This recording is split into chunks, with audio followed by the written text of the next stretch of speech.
Welcome to the Grow My Cleaning Company podcast with your host, Mike Campion. If you are passionate about the cleaning industry, you are in the right place. Love what you hear? Spread the word and tell the cleaning world this is the place to be. Want more? Check out www.growmycleaningcompany.com for free online video trainings, free ebook downloads, free blog posts, and of course, all the podcast episodes. Everything you need to grow your cleaning company is at www.growmycleaningcompany.com. And now, on with the show. Welcome to the Grow My Cleaning Company podcast, the place for everything you need to know to grow your cleaning company. If you love the show, and of course you do, be a pal and tell a friend. Today we are chatting with Jaime Kulaga from Two Maids and a Mop. Two Maids and a Mop is a residential cleaning service with 18 employees. If you want to reach out and say hey to Jaime and her team, you can get a hold of them at www.2maidstampa, www.2maidstampa.com. Jaime, say hello to Cleaning Nation. Hello. I'm excited to be here today. All right, I'm going to just go ahead and do the host thing and say I'm excited to have you, and you'll say how nice, and we'll go blah, blah, blah, blah. All right, that's fantastic. Now, tell us about you. Awesome. Okay, so my name is Jaime. I'm the owner of Two Maids and a Mop. It's a franchise. I own the Tampa location. I actually have my PhD in counseling psychology. I'm licensed in the state of Florida as a mental health counselor as well. And my secret favorite job is being a mom of two boys that are 5 and 9, and I love that job. But that's us in a nutshell. We actually started as a small mom and pop cleaning company. My husband and I called Collegiate Cleaning, and we merged into what is now Two Maids and a Mop in Tampa. Well, I don't think, now were you in Tampa before? I was in Tampa, but I didn't have one thing a franchise provides for me for sure is support and policies and procedures. And so when I was the mom and pop, I was working in the business and not on the business. So I was chasing the day to day and couldn't come up with systems. And then if I would try to spend time late at night to come up with the systems, then they weren't right. And then I wasted that time, and then I go back in the business. And I was just really on this cycle, on this Ferris wheel, and I had to get off. And so getting off was with a company that would give me policies and procedures and support, and I got that at Two Maids. Man, that is so cool. We've certainly had franchisees on, and we've certainly had independents on, but I think you may be the first guest who started as an independent and went to a franchise. That is awesome. Were you doing residential before? I was doing residential, and I would push my limits a little too much, and I would go into commercial, and it was out of my scope. So I did everything, and that actually hurt me. Man, you're definitely going to be the new me, because this is exactly what I'm always preaching. You've got to have systems. You got to have process. You got to have a niche. You can't, if you sell to everybody, sell to nobody. So you're 2 seconds away from being the new coach, my friend. Oh, yes. Yeah, fantastic. All right, cool. So what part of the country? You said you're in Tampa. You've got two boys. You used to be mom and pop. Is Pop now doing something different, or is he still in the business?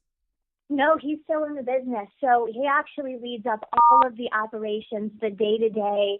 He gets the teams going. He works one-on-one with the other managers in the office. And then I kind of oversee everything. I'm a life coach myself, so I really focus on motivation. So even though that's my husband, he's still in the day-to-day. So he needs motivation, inspiration. So I go in there and I get to, empower them and set goals with them and, kind of almost be like a step back sometimes to kind of see the bigger picture of what's going on in the financials or even with clients. And then we all come together, and I really try to move the company forward from that perspective. Man, that sounds like such a cool way to kind of break up responsibilities. I love that. How does your husband kind of like working with his wife in that kind of capacity? Sounds exciting. It is. And you know what? It's so family friendly. So we have the flexibility to pick up the kids from the school when we need to and integrate them into the business. We are always together, so it's very cohesive. And I think it teaches the kids about business, but it also keeps them very in the family. And it's not like they're always working. They get to be a part of it. So we enjoy it. It works for us. All right, so this is totally off topic, but it's so fascinating. I know there are a lot of husband-wife teams out there to some, in some configuration or another. Do you run into any problems with just constant working? Like it's hard to turn on the romance and the personal relationship and off the business relationship, or is that something you guys can do pretty easy? We used to struggle with that, especially when we're first building. So in the first, let's say 3 to 5 months, when we're trying to rev up how many clients we have, right? We're answering phones from the pediatrician's office. We're answering them late at night. We're answering them on date night just because we're trying to build that base.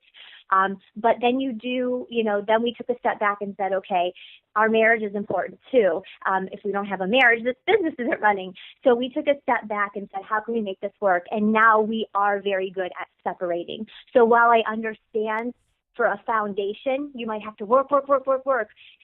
I encourage people to set like a time frame, like 6 months, 3 months. And then after that, really work to divide. When you're at home, be intimate or enjoy family time. And then at work, you're at work. And we've been able to do that because we foresee the problems. And we kind of hit some hiccups at times too.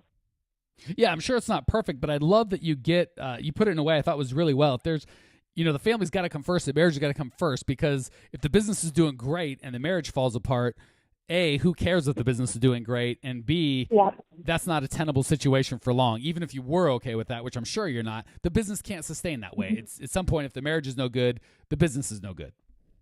Yeah, and for our business, it is teamwork. And at the same time, like I said, my favorite job is being mom. So I know that the way that I act and the way that I handle business and my marriage and my ability to separate and not separate, I'm modeling something for my kids. And I would like them to take this over or think about being entrepreneurs or business owners at some point in their life. And I want them to see the importance of that divide. Love it. And that is such a good point that a lot of times you're like, well, we want to model this, but I don't really feel up with it, so I'm not going to do it. Well, you're always modeling something. You can't turn off don't pay attention to these actions, only pay attention to those. You're always modeling whether you like it or not. So I love that you just go with it and get it and say, well, I'm going to be modeling one way or another. I might as well model something intentionally. Yeah, absolutely. I love it. Intentionally. That's great. All right, awesome. Well, now that we've gotten through the family portion of the show, I would love to help you in a more tactical way if there's some way that I can help enrich your business. You know what, there is actually. I've kind of been thinking about this for a while. There's one area. Maybe if you could help me on what to say when people cancel a service, but other than issues of quality. So sort of issues that are outside of my control, like maybe their finances or they lost their job or they're moving, maybe they hired an individual to come and clean their home. How can I, retain them, or what can I say to them when they cancel due to these reasons? Oh, that's such a good question, because I get that a lot, and I can hear, I don't want to say hopeless because that's a little strong, but the frustration of, we did a good job cleaning. They said we did a good job cleaning, and yet the checks are going to stop coming. That's a frustrating place. Absolutely. Okay, since you are a coach, I'm going to ask if I can beat you up just a little bit and coach you and take not the gloves totally off, but just a little halfway off. Is that okay? Deal. That's fair. Okay. And I'm going to treat you just like you're a paying coach. When those people, the gloves are all the way off. I just tell them what time it is. So for better or worse, that's how I'm going to go forward. So the big encouragement I would start you with is I would take, and I do this with any business I've been in, with any employee that I have, I always encourage, first and foremost, an attitude of total responsibility. So I don't like hearing, I don't think whether I like it or not isn't matter. I don't think it's effective to have the mindset of they quit for reasons beyond my control. I would shift that in your mind to they quit for reasons within my control or within my influence. So certainly nothing's in your control. You can't even control if you take your next breath, quite frankly. Right. But you certainly have influence over quite a bit of things. So I would focus on your circle of influence, which is larger typically than a lot of people find. I'm going to tell a story that's so good. I'm sorry. I'm on a tangent, but here we go. I've got another podcast I did that was where I had the opportunity to interview a guy who was in a Thai prison. He was an American guy, was dealing drugs internationally, and went to prison in Thailand. They caught him, and he was there for like a 4 lifetime sentence or something like that. The dude was never going to get out.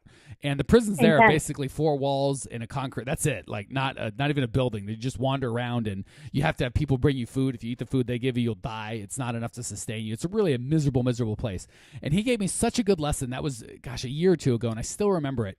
he talked about really focusing, and I know this is a Stephen Covey principle, but the way he said it in his circumstance was awesome. He said, the sphere of things I could control was very small. I really had almost no control, certainly less control than you or I or pretty much anyone we're going to run into in our day. But the sphere of things I could influence, I focused on that. And even though it wasn't big, that's all I focused on. And I learned how to speak English, and I learned how to speak Thai, and I literally had to send, this was like, I think he was in prison at this time in the early 2000s, so they didn't have Rosetta Stone in the prison. So he had to send away for things from his mom, would literally send him books. Like, you know how when you're a kid, you do cursive and you'd write, there'd be the letters on top and you'd copy them. He had that for Thai, and he was sitting in the middle of the prison yard learning Thai by himself, and all the other inmates would come and make fun of him and give him a hard time. And he said, "That's what I could influence. That was my sphere of what I could not control but influence." And he learned the language, and that's why he got out of bed every morning. And there's a whole long story behind it. But he actually got out of prison based on his ability to speak Thai, but be an American, because all the Thai prisoners and everyone wanted to know about America and what it was like and what the opportunity was, but no one spoke their language. So he spoke their language, and he said at the end of his term, he was literally allowed to move around the prison almost like a guard. He just had almost total freedom. So he focused on what he could influence, and that really expanded. So that said, let's take that way out of the 30,000 foot view down to your company. So first of all, stuff like they lost their job, they don't have the funds, they're moving, or they're going to do it themselves. They hired someone else cheaper, right? You're X amount because you're a real company, quote unquote. I hired my sister Martha to do it for $8 and a hug or whatever their deal is. Yep. What I really hear is you have not communicated enough value in my life for me to continue, right? Oh, great. Okay. And I know that sounds super harsh, but I'd rather be honest and give you value than be nice and have you walk away. No, it's excellent. So the good thing is, if you're selling or your deal is cleaning toilets or vacuuming, that's a commodity. It's a $5 to $10 an hour job, no matter how you slice it. So stop selling that and start selling solutions to problems, to big problems. The bigger problem that you solve, the more money that you can make. So if you come in and say, I will clean that toilet, or pay someone to clean that toilet and vacuum that floor and dust that wood, that's a $10 an hour situation. But if you say, tell me about what's going on in your life. Well, I work, and my husband works, and we have the kids, and they're both in high school, and time's just going so fast. And, I come home and I feel like my life is chaotic because the house is out of order. That's the problem that you're going to solve. You're not saying I'm going to clean that toilet. You're saying I'm going to bring order to your life. When you and your husband work so hard to have this home and want to spend time with your family, we're going to take away any distractions from that and allow you to spend quality time together in an environment that's conducive to you spending time. We don't want you worried about fooling with, did the maid come, and is she insured, and is she safe with my kids around? You don't need that crap in your life. You work too hard. Let's solve that problem together. Does that make sense? Absolutely. That's excellent. I love that perspective. Okay. And that's how you start the job. And then you just have to continue re-communicating that over and over and over throughout the job, so it doesn't turn into, oh, that's Jamie or Jamie's employee. They're just here to clean up. It's truly a relationship, and your employees understand, and they're communicating verbally and non-verbally, and especially with their job, right? If I say, hey, I'll give you $10 an hour and I'll go clean toilets, that's really hard to get you motivated. But if I can tell you, hey, we're not here to clean toilets. These people work so hard and they contribute so hard to society. You're giving families an opportunity to spend time together and relax and enjoy their free time. You're giving a gift to every single family that you go see. A, your employees are going to do such a better job, and you're going to attract such a higher caliber employee. B, they're going to verbally and non-verbally communicate that when they're at the home and saying, hey, you sit down, you relax, let me take care of this. You worked hard all day. If that's their attitude, now it's a family member. And even when the job gets lost, or they don't think they have money, or Aunt Martha comes around and she wants to clean, they get that, well, if Aunt Martha's really not going to be able to take care of me, do I really want Aunt Martha to take care of me as good as Jamie's people take care of me? That would be weird. I'll just pay the real amount to get a real problem solved. So that would be my first and foremost foundation. Any questions or comments so far? No, that's excellent. I love it. I think it's good for a preventative measure. So as we're introducing our service, to explain to them, and that is my thing. My thing is, and why people say, why are you a PhD in counseling and you own a cleaning company? How did that happen? And I explain to people that I know when we clean people's houses, they're not in on the weekends stuck cleaning, that they get to go and spend time with their children or their husbands. And that truly is important to me. Like, I want to know that families are like growing and bonding, especially in this society of such chaos. So I know that I'm doing that for the people in Tampa. So I need to sell that much more to the people initially. And then I love your thought on consistency, staying consistent with that. And then hopefully it's almost more of a preventative measure so it won't get to that point. And then if it does, I can reiterate that to them and hopefully keep them. Yeah, the worst time to try and quote unquote save a client is when they've called and said, hey, we've decided to go a different direction. Yeah. Possible to save it. Absolutely. Yeah, that's almost impossible. So that really is an indicator, hey, something went wrong a month or 2 months or 3 months ago, or even when I started the account. Where did that go wrong? And let me fix that process for the next person. Not that you can't try and save this person, but you're trying to put out a fire. Let's just take away the matches. Right. Yeah. No, preventative all the way. That was great. Thanks for that tip. Okay, cool. The second piece, and then we'll move on to the lightning round I want to give you, is the best way to make losing customers not an issue. And again, we don't want to lose them because, again, that's communicating a far deeper problem in that they think that they're buying cleaning services, and that's not what we sell. We sell freedom. We sell comfort. We sell ability to spend time and all the things that you get. And I love that you absolutely get that. So you're the perfect person for me to be coaching because you absolutely get it. That's the first problem. The second way to protect you is to have a steady stream of new prospects that turn into leads, that turn into bids, that turn into customers. If you just know, and again, this is where the systems, and I've had a franchise, I had a ServiceMaster franchise, so no disrespect. I'm a huge fan of systems. The one kind of knock, so to speak, I have with franchises is they give you excellent systems for accounting, and here's exactly how to do it. Excellent systems for the cleaning process, and here's how to hire and train and get someone that doesn't know how to clean our way, which is all super valuable. But most of the time when it comes to getting clients, their system is, just give us 10% of your money and we're going to take half of that and throw into advertising and they'll just show up at your door. That's a terrible system. That's really bad.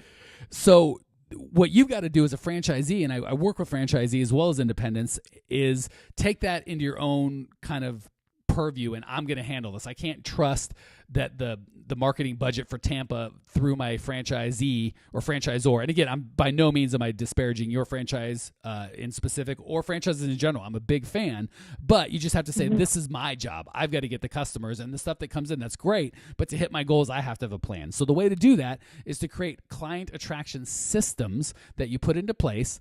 And again, you've got to know your numbers and you've got to know, hey, if I'm going to lose 3 clients a month and I want to grow by 5 clients a month, that's 8 clients per month I need to add, right? Because I know I'm going to lose 3. And of course, still work at not losing the 3, but again, plan for the worst and achieve the best.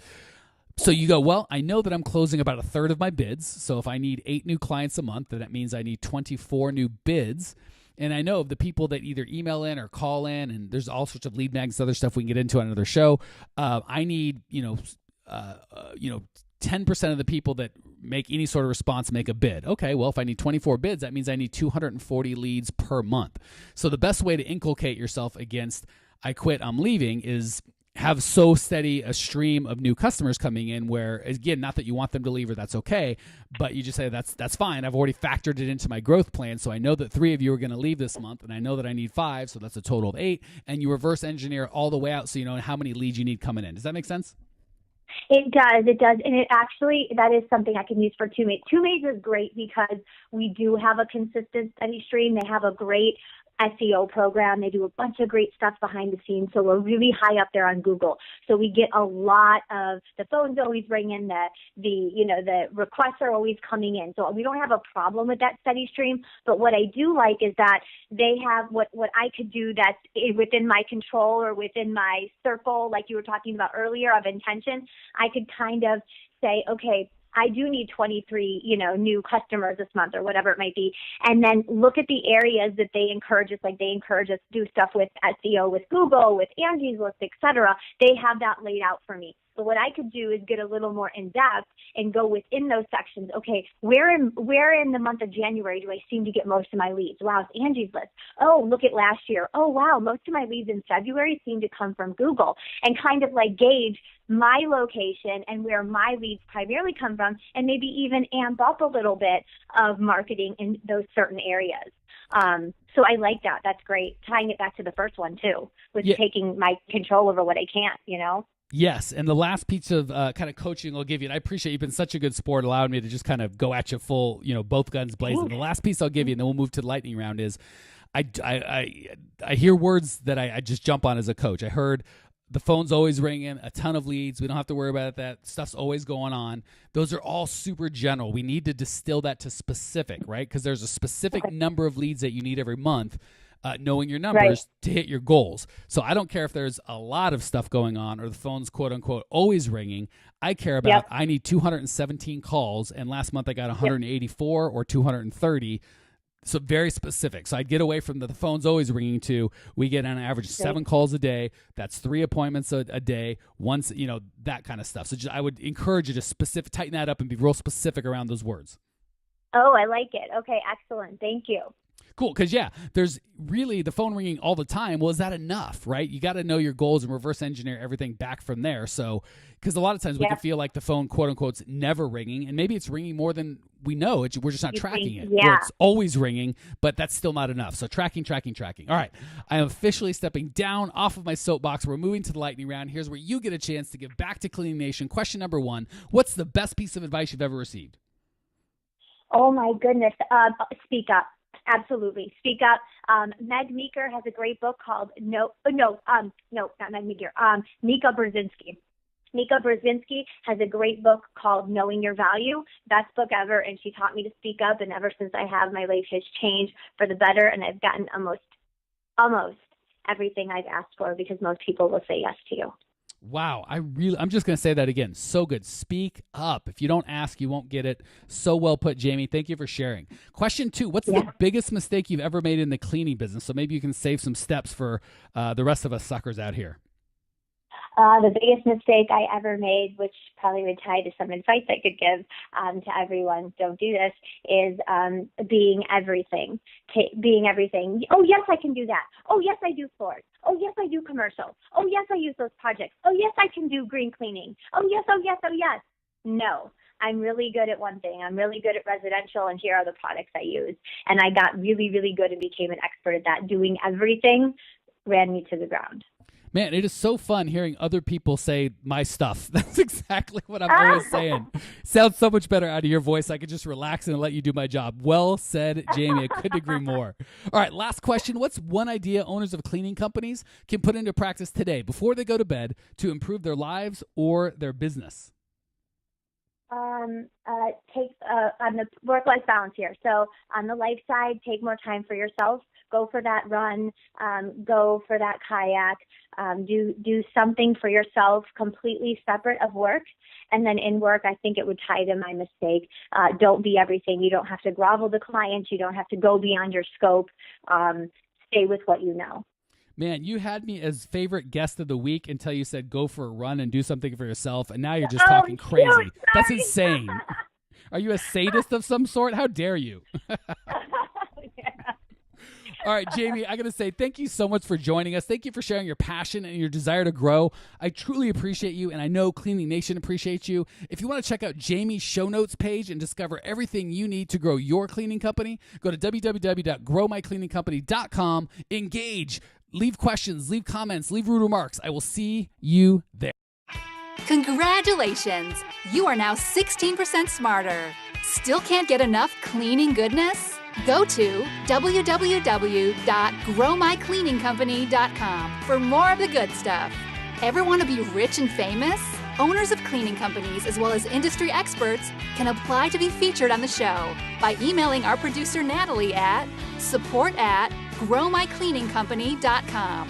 Until then, don't miss out on all the latest cleaning industry lovin' at www.growmycleaningcompany.com. Check it out now.